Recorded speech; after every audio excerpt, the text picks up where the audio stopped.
Hey guys, it's Enigma Hood. So today I'm going to be talking about, once again, the controversial subject of race and intelligence.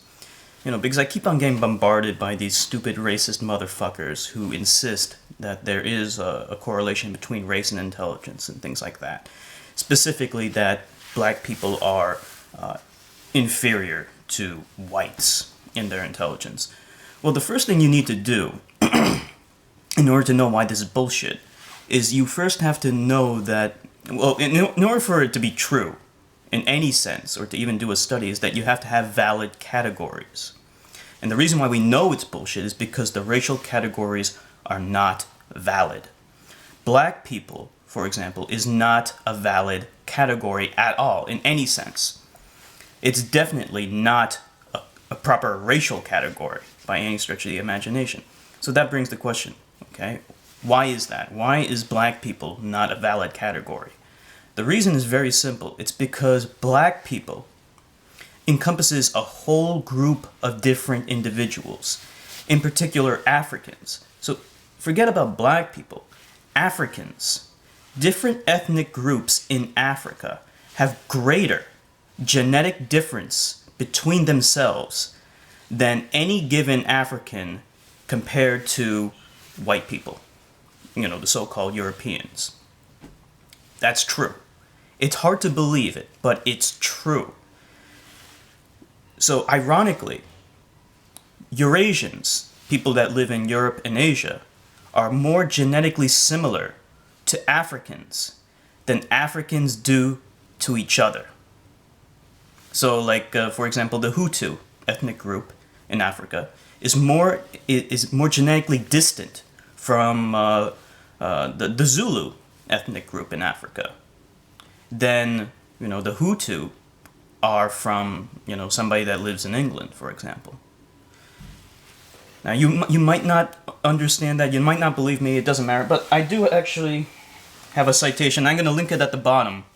And this is from a peer-reviewed, published journal. So this is completely scientifically accurate. And I do have an excerpt from that I want to read here. Okay.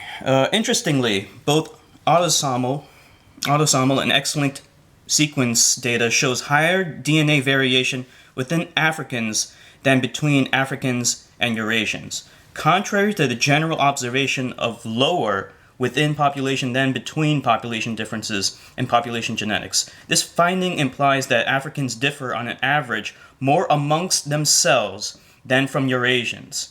Thus, with the exception of many minor unique variants, the nucleotide diversity in Eurasians is essentially a subset of that in Africans, as suggested by the observation that both Y-linked and autosomal haplotypes found outside of Africa were often a subset of the collection of haplotypes found in Africa. Our finding is more in agreement with the out-of-Africa model of human evolution than with the multiregional model because it is consistent with the view that modern humans originated in Africa and that a smaller subset of this population later migrated to other parts of the world. During and after the migration, some variants would have been lost, and as the separation time is still short, non-Africans have not yet acquired many high-frequency variants, though they might have derived some variants from indigenous archaic populations in Asia and Europe. For these reasons, the genetic difference between non-Africans and Africans are on average smaller than the genetic differences within Africans. So, to all of you who, don't really understand what that means, basically, humanity, Homo sapiens, lived in Africa for hundreds of thousands of years.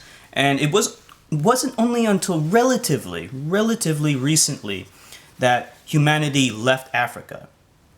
So this group then expanded to the rest of the world, but they did not live in the rest of the world long enough for them to diverge significantly from that group that was from Africa. Whereas within Africa, they were living there in this huge continent for hundreds of thousands of years. Our ancestors, Homo sapiens, lived in this huge continent, which has has huge environmental differences depending on where you live in Africa. So, like, let's say you have a human population in one part of Africa, and then you have many other human populations in Africa under different environmental conditions which give different selective pressures. And they're living in these niches for long periods of time so that they genetically diverge more just by living in Africa. Then this one subset that lived in Africa went to the rest of the world and spread, proliferated throughout the world. But they didn't live in the rest of the world long enough for that subset to diverge enough from the original, if that makes any sense. Which, I don't know, maybe I didn't explain it very well. Suffice to say, Europeans and Asians have more in common with Africans than Africans do with themselves. In fact, the most genetically different human populations from Africans are actually Melanesians and Australian Aborigines. And if you look at them, they look black. Melanesians basically look black, except some of them have like kind of yellowish, whitish hair, and some of them also have blue eyes. But they have very dark skin, similar to, you know, what we think in America as black. The problem is that since like all of these people who are so genetically diverse, when they to Americans who are dumbass motherfuckers, they all lump them together into one group, even though it makes no fucking sense. And that's why black people is not a valid group. It's not a valid race. It is merely you looking at these people and saying they look the same because I'm an idiot who makes biases off of my cognitive problems. And then you lump them into a group, even though they are more genetically diverse between themselves than you are with them. So actually, you should lump certain tribes in Africa, certain ethnic groups in Africa, with Eurasians, with white people, because they have more in common with each other than this group does with this group in Africa. So I'm gonna put the link to that paper in the description, you know, so you can check it out, see for yourself, read it a little bit, and hopefully you understand a little bit more why this whole idea of race is a social construct. It is a social construct because if you look at Melanesians and you look at Australian Aborigines and then you look at Africans, to a dumbass motherfucker like Americans, they would lump them all together, even though Australian Aborigines and Melanesians are the furthest genetically from Africans. This is Enigma Hood signing off.